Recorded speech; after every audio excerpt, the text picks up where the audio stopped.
Well, last weekend's Chevrolet Detroit Sports Car Classic turned into an instant classic with a really memorable late race pass, and we're here to talk about that now. Hi folks, Leigh Diffey along with NBC Sports sports car experts Calvin Fish and Brian Till. Fellas, we came off the air buzzing. It was so exciting. It was so much fun.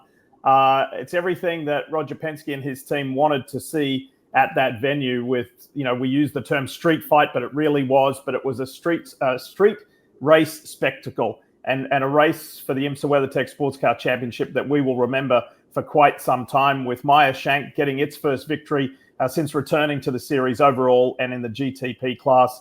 Renger van der Zande, Nick Yellerly drove beautifully from the pole position, but they didn't dominate the race. Cal, what are your opening thoughts and what are your reflections on a wonderful weekend in the Motor City?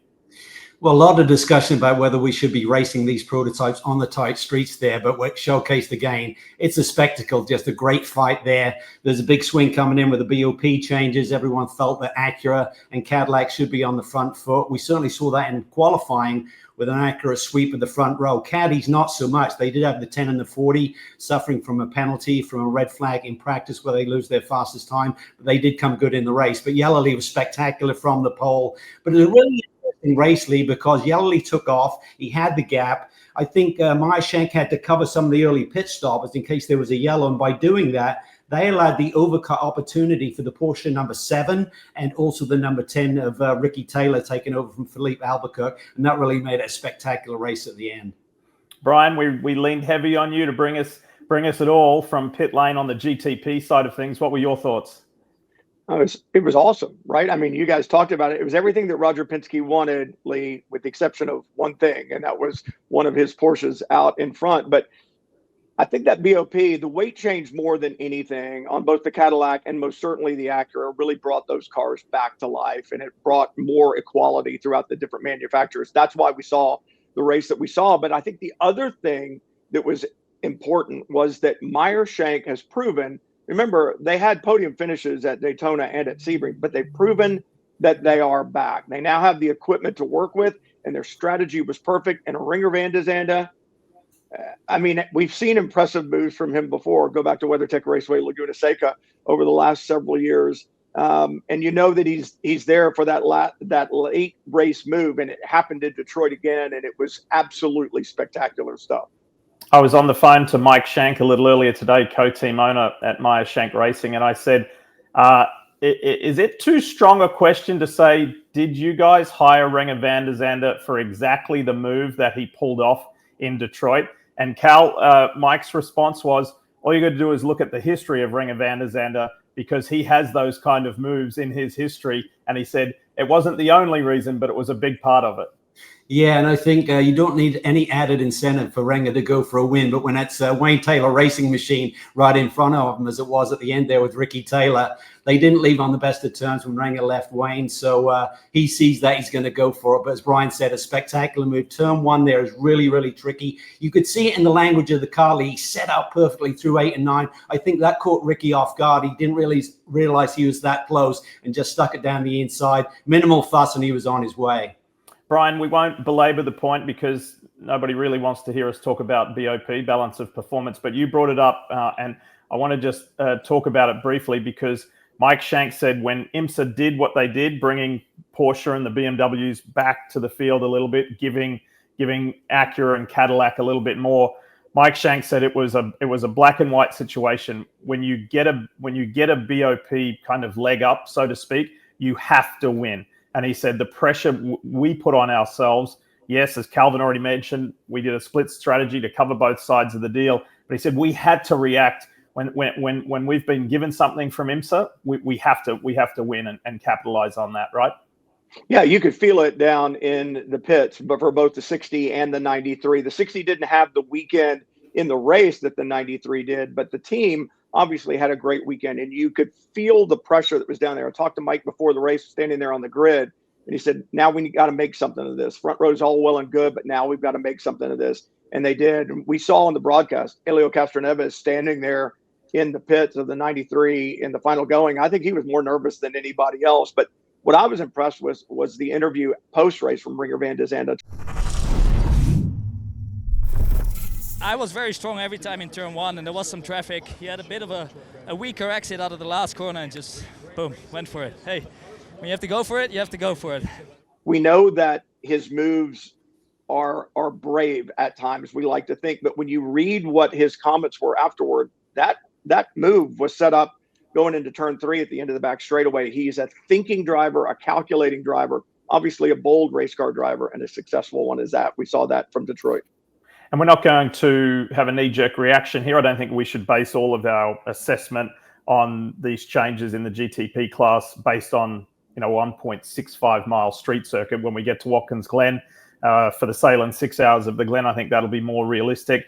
By the way, the two Porsche Penske 963s and the two BMW M hybrid V8s weren't that far away either. So maybe IMSA's struck on the right balance of performance here. Let's change gears. Let's talk about GTD Pro, Cal, and in the shadows of the Renaissance Center, the GM Renaissance Center, Ford got a massive victory. How big a deal was that?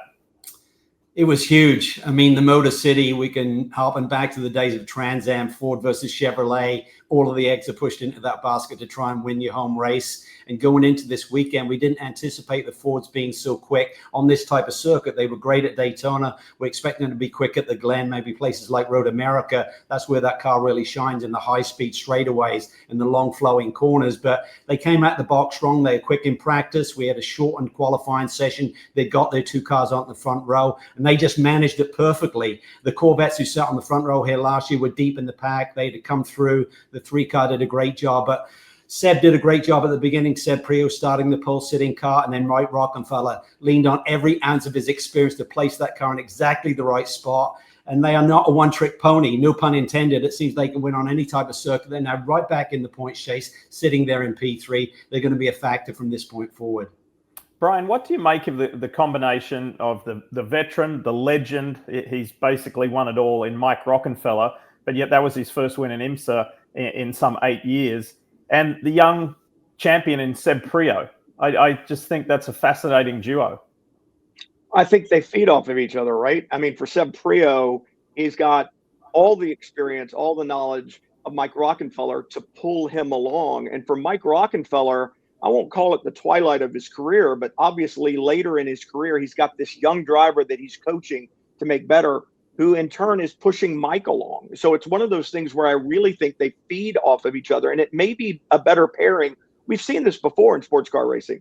The young driver and the more experienced driver is oftentimes a better pairing than two young drivers or two more experienced drivers that may be just a little bit off the pace. So I think it was a brilliant call to put the two of them together.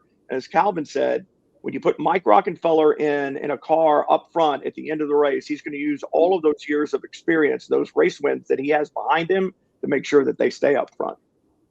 And no, just because F1, IndyCar, and NASCAR have post-race penalties, IMSA wasn't left out of this trend either. There were some post-race penalties handed down. Two really interesting stories in GTD Pro with the champions, AO Racing and the 77 Porsche.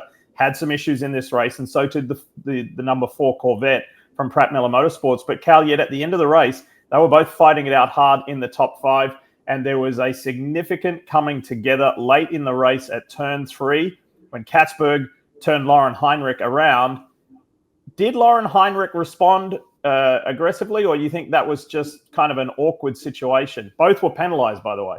Yeah, we haven't done a debrief yet with Bo Barfield, the race director, of course. But if it's on that snapshot that we saw right there, I think the penalty on Heinrich may have been a little bit harsh. Now, what led up to that, whether they felt that Heinrich was kind of defending too aggressively, who knows? You see the argy-bargy there and Nikki turning Lauren around. But as you watch the completion of this replay here, you notice the typical thing is to keep the wheel spinning so you don't stall out. And he just moves forward just very slightly there and clips Nicky, turns him into a spin. So if it was on that move alone, I'd say that was a harsh penalty, but it's really tightened up the points chase as we head to Watkins Glen. What did you make of it, Brian? Well, I don't mean to kind of put it off a little bit, but I think Calvin's right. I need to know what Bo Barfield and his steward saw before that they made the decision on. I look at it and I kind of, on that very brief snapshot, I go, turnabout's fair play. I mean, obviously Katzberg moves him, and then there is that minor contact. But I don't know that anybody's good enough to sit there with the wheels spinning and release the throttle just enough to get the car to move forward several inches to take out the adversary that took you out. So I don't know what kind of hardball were they playing before this. They always do such a good job in race control of going back and really kind of getting to the beginning of the problem. We didn't get to see that. So I'll leave my judgment for now. But, when you reap what you sow, you kind of put your hands up and go, well, they did it to each other kind of thing. Well, it certainly made for an interesting point late race. And as Calvin mentioned, it has tightened the points in GTD Pro. Michelin Pilot Challenge in action this coming weekend at the Mid-Ohio Sports Car Course. And then we look forward to the next round of the IMSA WeatherTech Sports Car Championship at the famed Salen's 6 Hours of the Glen. Enjoy the weekend, fellas, and we'll be talking about Detroit for quite some time. Hi folks, Leigh Diffey from NBC Sports here. If you truly enjoyed what you just watched, you can get more news, interviews, and highlights by subscribing to the Motorsports on NBC YouTube page. You can get it all, so go for it.